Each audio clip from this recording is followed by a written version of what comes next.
दोस्तों, आज से हजारों वर्ष पहले द्वापर युग में महाभारत का युद्ध हुआ था। यह युद्ध कोई साधारण युद्ध नहीं था। इसे इतिहास का सबसे बड़ा महायुद्ध कहा जाता है, क्योंकि इस युद्ध में लाखों की संख्या में योद्धाओं ने भाग लिया था और वे सभी वीर गति को प्राप्त हुए थे।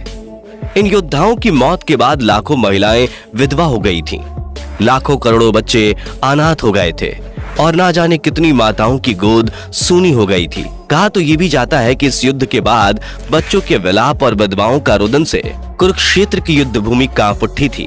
हालांकि महाभारत के युद्ध के 15 साल बाद युद्ध में मारे गए सभी शूरवीर जैसे कि भीष्म, द्रोणाचार्य, दुर्योधन, अभिमन्यु, द्रौपदी के पुत्र कर्ण, शिखंडी आदि एक रात के लिए पुनर्जीवित हो गए थे। आखिर यह चमत्कार कैसे हुआ और इस युद्ध के बाद धृतराष्ट्र, गांधारी, कुंती और विदुर का क्या हुआ? महाभारत के बाद युधिष्ठिर को राजा बनाया गया। राजा बनने के बाद युधिष्ठिर हस्तिनापुर में धर्म व न्याय पूर्वक शासन करने लगे। युधिष्ठिर प्रतिदिन धृतराष्ट्र व गांधारी का आशीर्वाद लेने के बाद ही राजकाज का काम किया करते थे। अपने बड़े भाई युधिष्ठिर की तरह अर्जुन, नकुल, सहदेव भी सदैव धृतराष्ट्र व गांधारी की सेवा में लगे रहते थे। लेकिन भीम के मन में धृतराष्ट्र के प्रति अभी भी द्वेष भाव था। इस तरह समय बीतता गया और धृतराष्ट्र गांधारी को पांडवों के साथ रहते रहते 15 साल गुजर गए।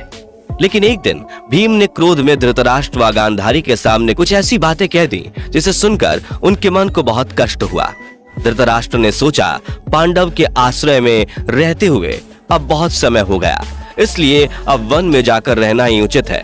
धृतराष्ट्र के साथ गांधारी भी वन जाने को तैयार हो गई। जब विदुर और संजय को इस बात का पता चला तो वे भी धृतराष्ट्र के और गांधारी के साथ वन जाने का निर्णय लेते हैं, जिसके बाद धृतराष्ट्र युधिष्ठिर को वन जाने का अपना निर्णय बताते हैं। युधिष्ठिर इससे काफी ज्यादा दुखी होते हैं, लेकिन बाद में संजय के समझाने पर युधिष्ठिर मान गए। हालांकि जब युधिष्ठिर को पता चला कि धृतराष्ट्र व गांधारी के साथ विदुर व संजय भी वन जा रहे हैं तो उनके शोक की सीमा न रही, लेकिन वे उन्हें चाह कर भी रोक नहीं पाए। जब धृतराष्ट्र, गांधारी, विदुर व संजय वन यात्रा के लिए निकलने लगे तब उन्हें वन जाते देख पांडवों की माता कुंती ने भी वन में निवास करने का निश्चय किया। पांडवों ने उन्हें समझाने की बहुत कोशिश की, लेकिन कुंती भी धृतराष्ट्र और गांधारी के साथ वन चली गईं। कुछ दिनों तक गंगा नदी के तट पर जीवन व्यतीत करने के बाद धृतराष्ट्र, गांधारी, कुंती, विदुर व संजय कुरुक्षेत्र आ गए। यहाँ महर्षि वेद व्यास से वनवास की दीक्षा लेकर ये सभी महर्षि शतयुप के आश्रम में निवास करने लगे। वन में रहते हुए धृतराष्ट्र घोर तप करने लगे। तब से उनके शरीर का मांस सूख गया, सिर पर महर्षियों की तरह जटाएं आ गईं। तब से उनके मन का मोह दूर हो गया। गांधारी और कुंती भी तप में लीन हो गईं। विदुर और संजय इनकी सेवा में लगे रहते और वे भी तपस्या किया करते। इस तरह वन में रहते हुए धृतराष्ट्र आदि को लगभग 1 वर्ष बीत गए। इधर हस्तिनापुर में एक दिन पांडवों में सबसे छोटे भाई सहदेव को अपनी माता कुंती से मिलने की इच्छा हुई। सहदेव जाकर अपनी इच्छा को अपने चारों पांडव भाइयों को बताते हैं। जिसके बाद राजा युधिष्ठिर ने अपने सेना प्रमुखों को बुलाया और कहा कि वन जाने की तैयारी करो। मैं अपने भाइयों व परिजनों के साथ वन में रह रहे महाराज धृतराष्ट्र, माता गांधारी व कुंती आदि के दर्शन करूंगा। इस प्रकार सभी पांडव भाई अपने पूरे परिवार के साथ वन जाने की यात्रा प्रारंभ करते हैं। पर पांडवों के साथ वे नगरवासी भी वन जाने के लिए निकल पड़ते हैं जो धृतराष्ट्र आदि के दर्शन करना चाहते थे। उन नगरवासियों में वो विधवा स्त्रियां भी थीं जिन्होंने महाभारत के युद्ध में अपने वीर पतियों को खो दिया था। अब पांडव नगरवासियों और अपने सेना के साथ चलते चलते जंगल में उस स्थान पर आ गए जहां धृतराष्ट्र, गांधारी और कुंती रहते थे। जब युधिष्ठिर ने उन्हें देखा तो वे बहुत प्रसन्न हुए। हालांकि मुनियों के वेश में अपने परिजनों को देखकर उन्हें शोक भी हुआ। दूसरी तरफ धृतराष्ट्र, गांधारी और कुंती भी अपने पुत्रों और परिजनों को देखकर बहुत प्रसन्न हुए। जब युधिष्ठिर ने वहां विदुर को नहीं देखा तो उन्होंने धृतराष्ट्र से उनके बारे में पूछा, जिस पर धृतराष्ट्र ने बताया कि विदुर कठोर तप कर रहे हैं। लेकिन तभी युधिष्ठिर को आश्रम के बाहर विदुर आते दिखे, लेकिन आश्रम में इतने सारे लोगों को देखकर विदुर वापस लौटने लगे। जब युधिष्ठिर ने ये देखा तो विदुर से मिलने के लिए उनके पीछे दौड़ पड़े। इधर विदुर वन में एक पेड़ के नीचे जाकर खड़े हो गए और जैसे ही उनके सामने युधिष्ठिर आए, विदुर के शरीर से प्राण निकलकर युधिष्ठिर में समा गए। जब युधिष्ठिर ने यह देखा तो उन्हें बहुत आश्चर्य हुआ। आश्रम में आकर उन्होंने यह बात धृतराष्ट्र को बताई, लेकिन धृतराष्ट्र के पास इसका कोई जवाब नहीं था। अगले दिन उनके आश्रम में महर्षि वेद व्यास आते हैं। महर्षि वेद व्यास को युधिष्ठिर सारी घटनाएं बताते हैं, जिस पर महर्षि कहते हैं, इसमें आश्चर्य वाली कौन सी बात है। विदुर धर्मराज यानी यमराज के अवतार थे और युधिष्ठिर भी धर्मराज के ही अंश हैं। इसलिए जब विदुर ने प्राण त्यागे तो उनका प्राण युधिष्ठिर के शरीर में समा गया।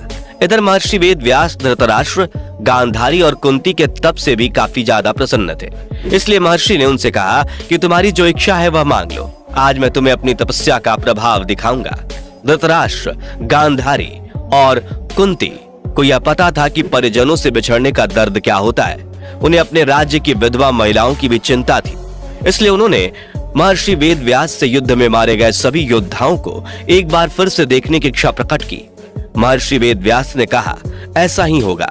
युद्ध में मारे गए जितने भी वीर हैं उन्हें आज रात तुम सभी देख पाओगे। ऐसा कहकर महर्षि वेद व्यास ने सभी को गंगा तट पर चलने के लिए कहा। महर्षि वेद व्यास के कहने पर सभी गंगा तट पर एकत्रित हो गए और रात होने का इंतजार करने लगे।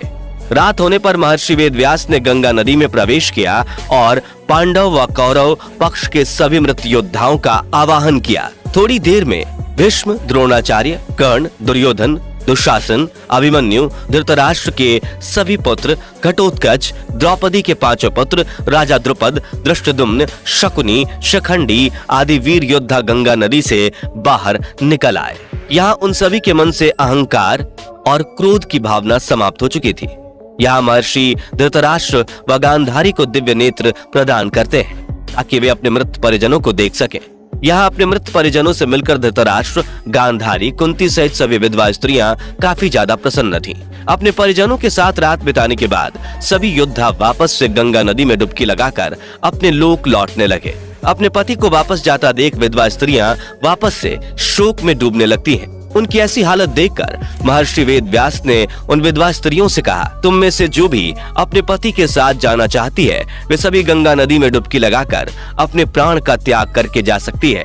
महर्षि वेद व्यास के ऐसा कहने पर अपने पति से प्रेम करने वाली विधवा स्त्रियां गंगा में डुबकी लगाने लगी और शरीर छोड़कर पति लोक में चली गईं। वहीं दूसरी तरफ अपने मृत परिजनों से मिलकर धृतराष्ट्र, गांधारी, कुंती व पांडव बहुत प्रसन्न हुए।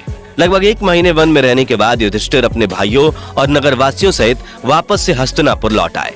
इस घटना के करीब 2 साल बाद एक दिन देवर्षि नारद युधिष्ठिर से मिलने उनके महल आते हैं, जहां देवर्षि नारद युधिष्ठिर से मिलकर बताते हैं कि वे गंगा नदी के आसपास के तीर्थ के दर्शन करते हुए आए हैं। जिस पर युधिष्ठिर उनसे धृतराष्ट्र, गांधारी व माता कुंती के बारे में पूछते हैं।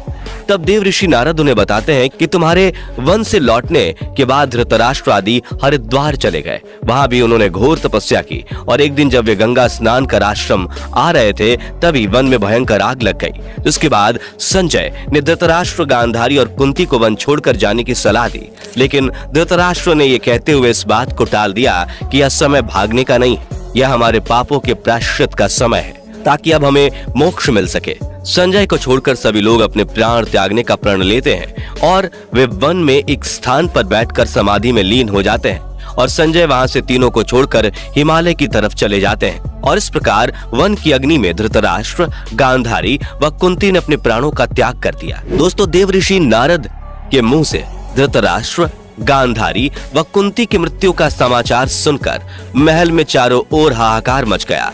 तब देवऋषि नारद ने सभी की हिम्मत बढ़ाई और फिर युधिष्ठिर से विधि पूर्वक मृत परिजनों का श्राद्ध कर्म करवाया।